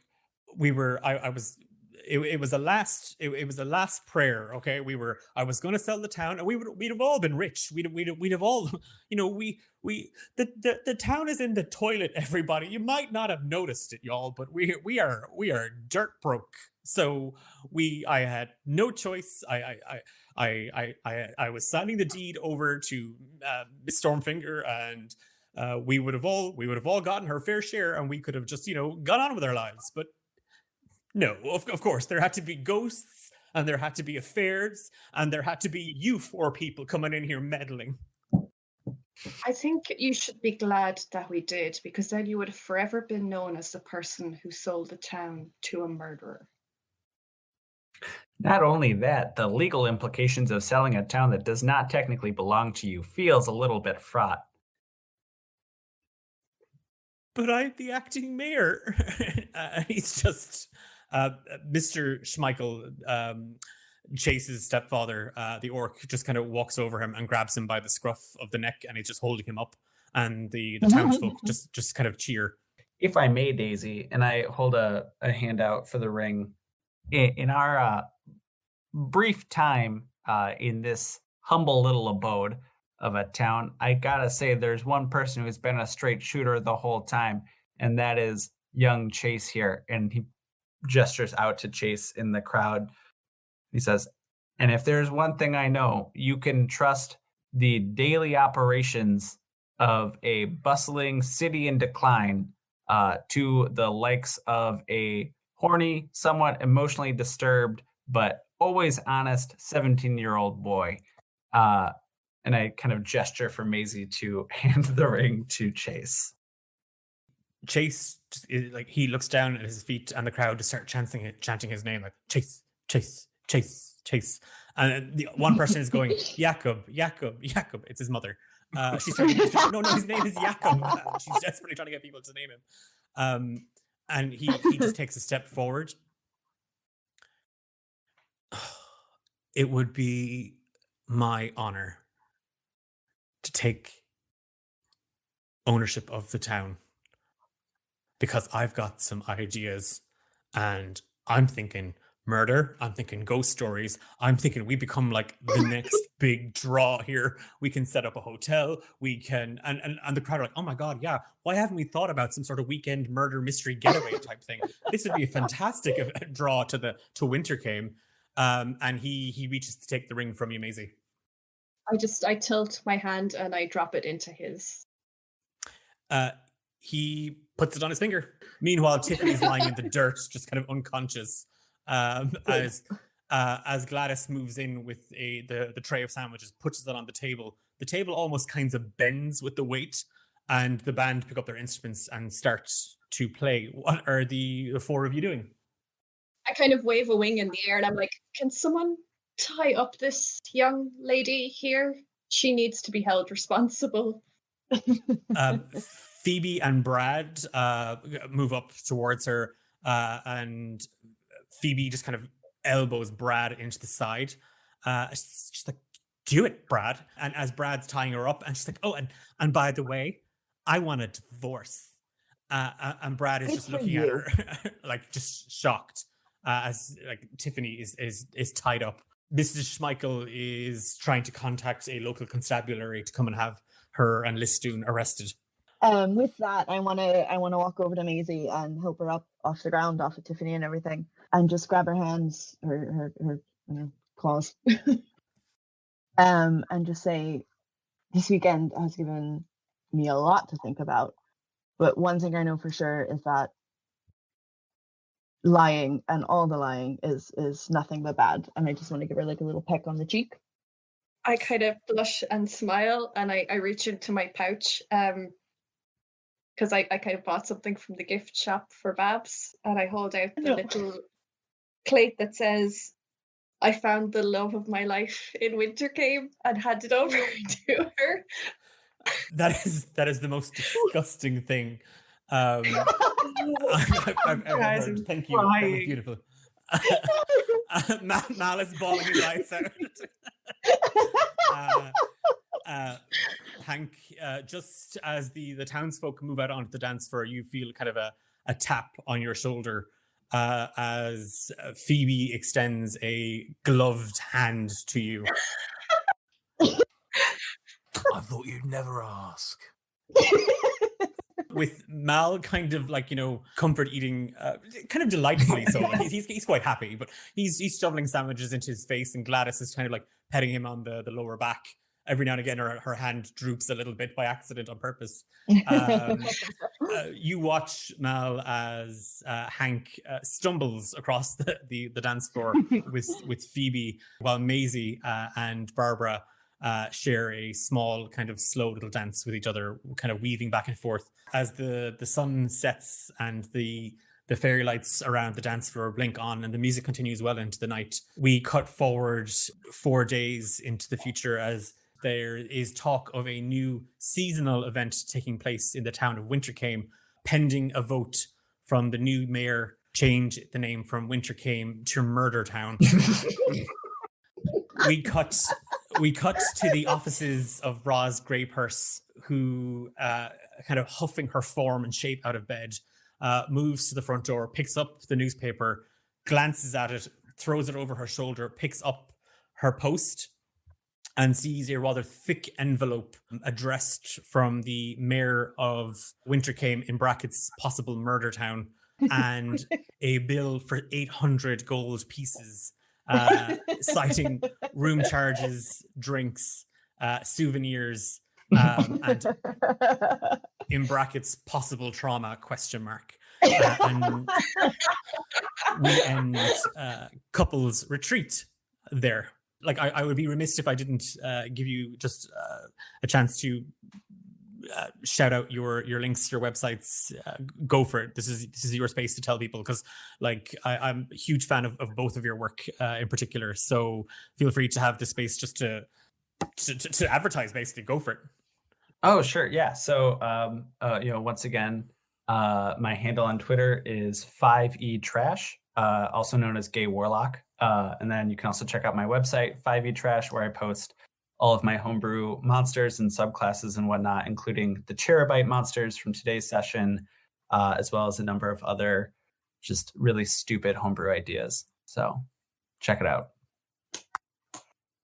Yeah, and if you listen to this and thought, I really like good actual play podcasts, but I'd also like to listen to bad actual play podcasts, then head over to Dice and Desire, where you'll hear me and my friends do something like this, but actually nowhere near as good. No, you are literally, he's underselling himself majorly. And thanks so much to Louise and Amber for playing just roommates, Maisie and Barbara. So looking forward to getting started on season 2, and where we're going to be taking Hephaestus and Fia on that insane journey, if they survive the finale. If they survived. If we do, yeah. Buck that trend, Louise. Buck that trend. I will buck it. I don't have to get another DM that doesn't kill me all the Hey, you time. survived this one. I did. Very well. Happy ending.